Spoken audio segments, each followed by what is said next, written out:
नमस्कार विद्यार्थी मित्रांनो, मी प्राध्यापक मिलिंद गायकवाड.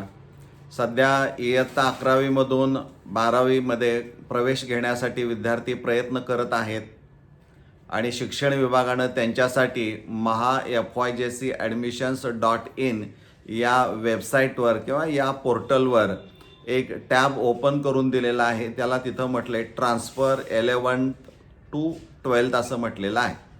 त्यामुळं ज्या विद्यार्थ्यांना कॉलेज बदलायचं आहे किंवा शाखा बदलायची आहे किंवा विषय बदलायचा असणारा आहे, त्या विद्यार्थ्यांनी इथं त्या वेबसाईटवर जायचं आहे आणि जिथं ट्रान्सफर 11 to 12 म्हटलेलं आहे त्याला क्लिक करायचं. क्लिक केल्यानंतर जे पेज ओपन होईल तिथं तुमची माहिती असणारी आहे. त्याच्या बरोबर डाव्या बाजूला डॅशबोर्ड असणार आहे. तिथं स्टुडंट ट्रान्सफर म्हटलेलं आहे आणि तिथं त्याला क्लिक केलं की ट्रान्सफर कुठून असणार आहे 11th standard to 12th standard ते पेज ओपन होईल. आणि पेज ओपन झाल्यानंतर तुमच्या लक्षामध्ये येईल की तिथं तुमची पहिली स्ट्रीम आहे, मीडियम आहे आणि तुमच्या कॉलेजचं नाव अस्पष्ट दिसेल आणि त्याच्या खाली तुम्हाला कॉलेज मग सिलेक्ट करायचं आहे. आणि मग ते कॉलेज सिलेक्ट करत असताना ते स्ट्रीम, मीडियम, पुन्हा डिस्ट्रिक्ट आणि तालुका हे सिलेक्ट केल्यानंतर search junior college for transfer म्हणून असणार आहे, त्याला क्लिक करायचं आहे. कॉलेजची यादी येईल. जे कॉलेजेस तिथं दिसत आहेत त्याच ठिकाणी त्या वेकन्सीज असणार आहेत. लक्षात घ्या, जिथं जेवढे कॉलेजेस तिथं दिसत आहेत तिथं त्या वेकन्सी असणाऱ्या आहेत. त्यापैकी एक कॉलेज तुम्ही ते काय करायचं आहे, निवडायचं आहे. त्यानंतर त्याच्या खाली रिझन द्यायचा आहे. म्हणजे कॉलेज ट्रान्सफर करण्याची जी काही कारणं यापूर्वीच्या व्हिडिओमध्ये आपण सांगितलेली आहेत ती कारणं तिथं लिहायची आहेत. त्यातलं एक कारण तुम्हाला सिलेक्ट करावं लागणार आहे. उदाहरणार्थ पॅरेंट ट्रान्सफर आहे तर पॅरेंट ट्रान्सफर सिलेक्ट करायचं आणि त्याच्या खाली अपलोड डॉक्युमेंट आहे. तिथं डॉक्युमेंट तुमचा जो बदलीचा जो आदेश असणार आहे ते तिथं तुम्हाला अपलोड करावं लागणार आहे. आता यामध्ये बऱ्याच विद्यार्थ्यांना कॉलेज बदलायचं आहे, एका ठिकाणाहून दुसऱ्या ठिकाणी जायचं आहे, परंतु गावातल्या गावात 10 किलोमीटरच्या आत साधारणपणे कॉलेज बदलायला परमिशन नाही आहे. त्याला लोकल मायग्रेशन असं म्हटलं तर स्थानिक जे बदली होणार आहे एकातून दुसऱ्या कॉलेजला ती अलाउड असणार नाही. त्यामुळं आणि तिथल्या तिथं एकाच कॉलेजमध्ये तुम्हाला शाखा बदलायची असेल तर ते शक्य आहे, परंतु त्याच शाखेतून दुसऱ्या शाखेमध्ये जायचं असेल तर ते शक्य होणार नाही. त्यामुळं विषय पण तुम्हाला बदलता येईल, पण तो जो आत्ता बदल केलेला आहे ते डॉक्युमेंट अपलोडचा आहे आणि तो विद्यार्थ्याने करायचा आहे. मग आता काही विद्यार्थी असे आहेत की ज्यांच्याकडे काही पुरावा नाही परंतु स्थलांतर झालेलं आहे, एका ठिकाणाहून दुसऱ्या ठिकाणी गेलेला आहे. तर मी मागच्या व्हिडिओमध्ये सांगितलं होतं की तुम्ही ज्या ठिकाणी जाणार आहात, ग्रामीण भाग असेल तर तिथले तलाठी किंवा ग्रामसेवक किंवा सरपंच यांचा रहिवास दाखला तुम्हाला मिळवावा लागेल. नसेल तर तुमच्याकडं काही दुसरा पुरावा असेल तर तो तुम्हाला सादर करावा लागेल, पण बेस्ट यांच्यापैकी एकाचा दाखला तुम्हाला मिळवावा लागेल. आणि जर तुम्ही शहरामध्ये असाल तर त्या भागामध्ये जे काय कॉर्पोरेट असणारे आहेत, नगरसेवक आपण त्यांना म्हणतो, तिथल्या नगरसेवकांचा रहिवास दाखला तुम्ही घेऊन तो अपलोड करू शकता. म्हणजे तसा एक प्रस्ताव ते कॉलेज करेल आणि कॉलेजकडून ते जाईल डेप्युटी डायरेक्टरला. ती ऑनलाईन पद्धतीनं जाईल किंवा ऑफलाईन, जे त्यांना गाईडलाईन असतील त्याप्रमाणे. परंतु ज्या दिवशी तुम्हाला असं वाटतंय की मला पुरावा सबळ सादर करता येत नाही, परंतु ट्रान्सफर तर एका ठिकाणाहून दुसऱ्या ठिकाणी मला जायचं आहे, रिलोकेशन झालेलं आहे, रेसिडेन्स माझा बदलला आहे, तर कॉलेजमध्ये जाऊन सांगा. ते तुम्हाला प्रस्ताव तयार करायला सांगतील किंवा ते काय डॉक्युमेंट्स असणार आहेत ती जोडायची आहेत आणि मग तुम्ही ते स्थलांतर जे मिळालेलं असणार आहे ते पुरावा म्हणून तिथं अपलोड करायचा आहे. आणि मग ते एकदा अपलोड केलं की खाली बटन एक दिसतंय तुम्हाला सबमिट फॉर ट्रान्सफर म्हणून.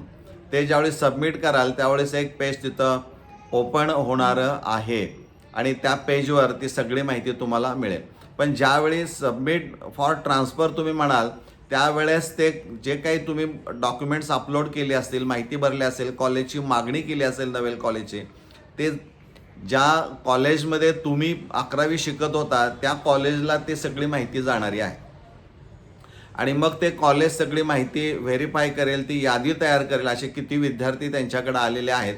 आणि त्याचे एक PDF किंवा काय जे तयार करतील आणि ते डेप्युटी डायरेक्टर जो संबंधित त्या विभागाचा असणार आहे त्यांच्याकडे ते प्रस्ताव सादर करतील. त्यानंतर ते डेप्युटी डायरेक्टर व्हेरीफाय करतील, बघतील अप्रूव्ह केलं आहे का त्या एक्झिस्टिंग कॉलेजनं.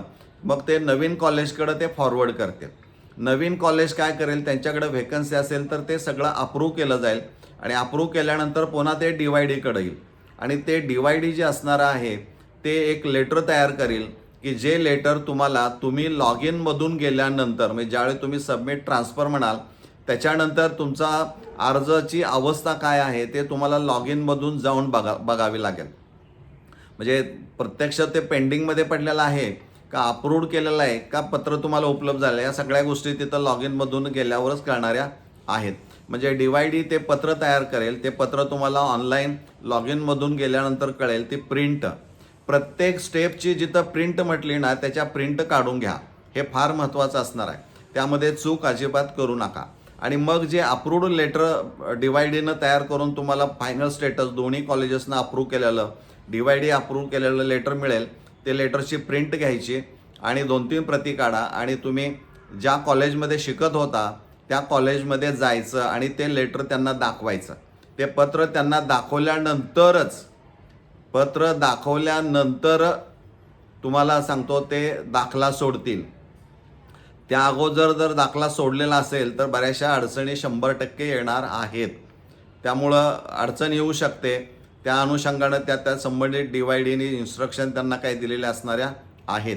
त्यामुळं ते दाखला घ्या आणि मग नवीन कॉलेजमध्ये जाऊन त्या सगळ्या प्रोसेस तिथं ॲडमिशनच्या पूर्ण करा आणि त्यांच्याकडून पण प्रक्रिया पूर्ण केलेली पैसे भरल्याच्या पावत्या व्यवस्थित तुम्ही तुमच्याकडं ठेवा.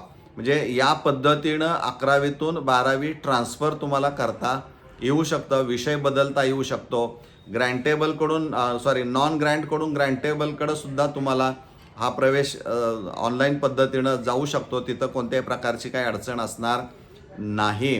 फक्त कारण देताना त्याचा पुरावा अगदी 10 किलोमीटर, 20 किलोमीटर, 50 किलोमीटर आहे तर तिथला रहिवास दाखला तुमचा द्या ना, तो अपलोड करा, काही अडचण येणार नाही.